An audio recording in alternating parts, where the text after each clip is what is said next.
মধ্যবিত্ত বাঙালি পরিবার যখন বিদেশ ভ্রমণের কথা চিন্তা করে তখন তাদের মাথায় প্রথমে আসে সাউথ ইস্ট এশিয়ান কান্ট্রিজগুলো, যেমন থাইল্যান্ড, ইন্দোনেশিয়া, সিঙ্গাপুর, মালয়েশিয়া। কিন্তু আজকাল ভিয়েতনামও খুব ফেমাস হয়ে উঠেছে বাঙালি টুরিস্টদের কাছে। আমরাও ভিয়েতনামটাকে এই বছর আমাদের বিদেশ ভ্রমণের তালিকায় যুক্ত করেছিলাম। খুব একটা বেশি দিন হাতে ছিল না বলে ভিয়েতনামের একটা ছোট্ট ট্রিপ করে এসেছিলাম। আমরা ভিয়েতনামে এন্ট্রি নিয়েছিলাম নর্থ ভিয়েতনামের হ্যানয় থেকে। আমাদের কলকাতা থেকে ভিয়েতনামে ডাইরেক্ট ফ্লাইট যায় দুটো জায়গায়, একটা হলো হ্যানয়, সেকেন্ডটা হলো সাউথ ভিয়েতনামের হোচিমিন সিটি।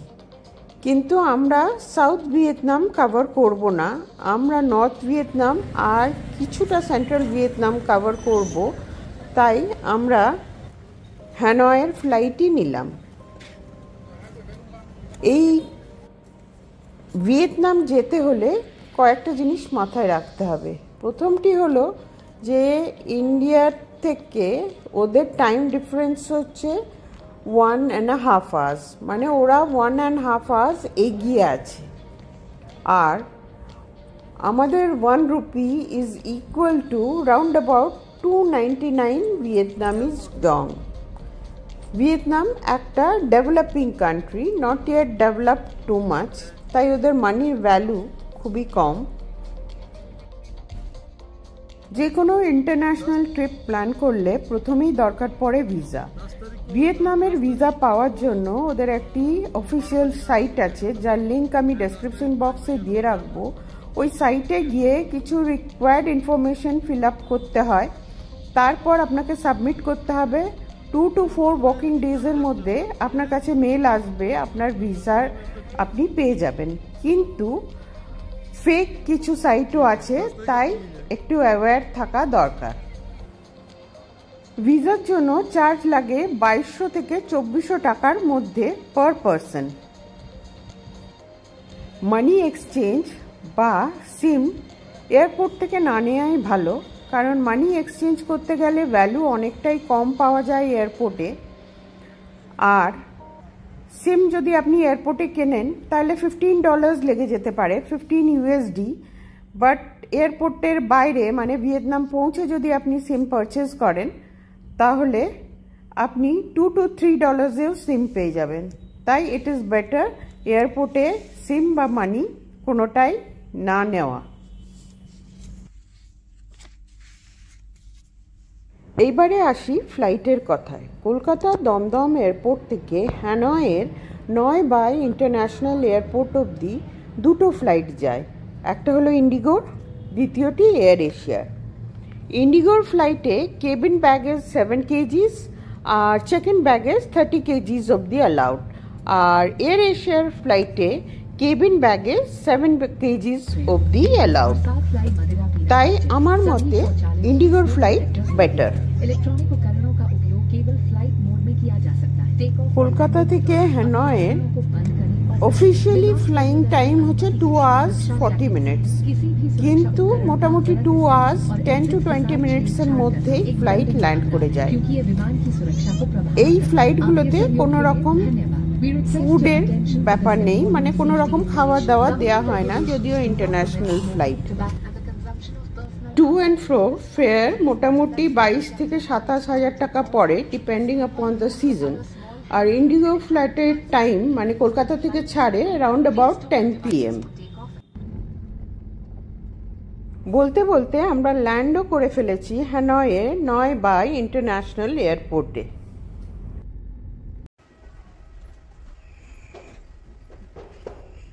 ইমিগ্রেশন কাউন্টারে আমাদের একটু বেশিই সময় লেগে গেছিলো, রাউন্ড অ্যাবাউট 2 hours। কারণটা ছিল যে আমাদের ফ্লাইট ল্যান্ড করার পরে বেশ কিছু ইন্টারন্যাশনাল ফ্লাইট ল্যান্ড করেছিল, এবং যেহেতু মাঝরাতে আমাদের ফ্লাইট ল্যান্ড করেছে সেই সময় কাউন্টারে খুব কম অফিসার্স ছিল, সেই জন্যই টাইমটা অনেকটা লেগে গেছিলো। ইমিগ্রেশন কাউন্টারে আমাদের কোনো রকম প্রশ্ন করা হয়নি, ভিসা এবং টিকিট দেখেই আমাদের ছেড়ে দেওয়া হয়েছিল। তবে মাঝে মাঝে কোয়েশ্চেন করেন যে কোথায় যাচ্ছেন বা purpose of your visit. Immigration process complete করে আমরা লাগেজ কালেক্ট করলাম। তারপর আমাদের ট্রাভেল এজেন্ট আমাদের জন্য বাস বুক করে রেখেছিল। আমরা সেই বাসে করেই ওল্ড কোয়ার্টার্সের খুব কাছেই আমাদের হোটেল ছিল, সেই হোটেলে পৌঁছলাম। আমাদের হোটেল ছিল হোটেল ফরচুনা।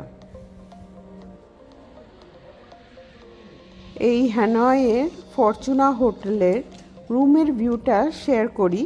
তার সাথে এটাও বলে রাখি, যদি আপনারা নিজেরা কোনো রকম ট্রাভেল এজেন্ট ছাড়া যদি হ্যানয় পৌঁছন, তাহলে হ্যানয় এয়ারপোর্টের বাইরে ট্যাক্সি বা ক্যাবের স্ট্যান্ড আছে, সেখান থেকে আপনারা ক্যাব পেয়ে যাবেন। হ্যানয়ের ওল্ড কোয়ার্টার্স অবধি আসতে ভাড়া পড়বে মোটামুটি 1200 থেকে 1400 ইন্ডিয়ান মানি। আর এই হ্যানয়ের ওল্ড কোয়ার্টার্সে প্রচুর হোটেল আছে কম রেঞ্জের, 1200, 1500 থেকে 2000-এর মধ্যে। সেই হোটেলে কিন্তু আপনারা অনায়াসেই বুক করতে পারেন।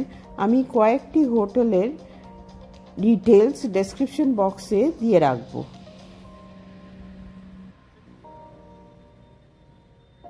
ভোর রাতে যেহেতু হোটেলে পৌঁছেছিলাম, সেইভাবে হোটেলটি বাইরে থেকে দেখা হয়নি। কিছুক্ষণ রেস্ট নিয়ে 9:30টার মধ্যে ব্রেকফাস্ট টেবিলে এসে ব্রেকফাস্ট সেরে তারপর আমরা বেরোবো। তার আগে হোটেলের ভিউটা একটু আপনাদের সাথে শেয়ার করে নিই। বাইরে থেকে হোটেলটা খুব সুন্দর ডেকোরেশন করা আছে। আর যেহেতু আমরা চাইনিজ নিউ ইয়ারের ঠিক পরপর গেছিলাম, তাই হোটেলটা যেন আরও সুন্দরভাবে সেজে উঠেছিল। এইটি হচ্ছে হোটেলের লাউঞ্জ, যেটি বেশ অনেকটাই বড়।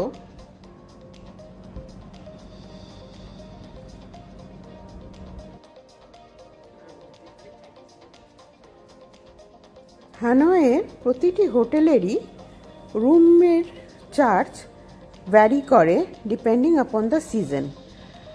হ্যানয়ের পিক সিজন হচ্ছে এন্ড নভেম্বর থেকে মার্চ অবধি। এই টাইমটার হোটেলগুলোর চার্জ মানে রুমের চার্জ একটু বেশি হয়। এবারে চলুন আপনাদের ব্রেকফাস্ট টেবিলে নিয়ে যাই। এখানে ব্রেকফাস্ট ছিল কমপ্লিমেন্টারি, আর বুফে ব্রেকফাস্ট সার্ভ করা হয়েছিল। অপশন ছিল প্রচুর খাবার দাবারের, কিন্তু একটু চুজই ছিলাম, কারণ বেশ অনেক ডিশই বিফ বা পর্কের ছিল, কিন্তু ফ্রুটস ছিল অনেক, বা ইন্ডিয়ান খাবারও ছিল, তবে একটু কম। যাই হোক, 9:30টার মধ্যে ব্রেকফাস্ট টেবিলে এসে পৌঁছে ব্রেকফাস্ট সেরে এবার কিন্তু আমাদের পালা হ্যানয় সিটি ট্যুরের। ইন শর্ট আমি বলতে পারি, Hanoi is a beautiful city, very colourful, with lots of natural attractions. Natural beauty অসম্ভব সুন্দর। ট্রাভেল এজেন্টের মাধ্যমে ট্যুরটা প্ল্যান করলে ট্রাভেল এজেন্টই আপনাকে সাজেস্ট করে দেবে ইন্ডিয়ান রেস্টুরেন্টগুলো কোথায় আছে, কিন্তু নিজেরা ট্যুর প্ল্যান করলে লোকাল ফুড কনজিউম করতে হবে, কারণ ইন্ডিয়ান রেস্টুরেন্টগুলো একটু ইন্টেরিয়ারে। আর সেকেন্ড প্রবলেম হচ্ছে ওখানকার লোকজন ইংলিশ ভালো বোঝে না।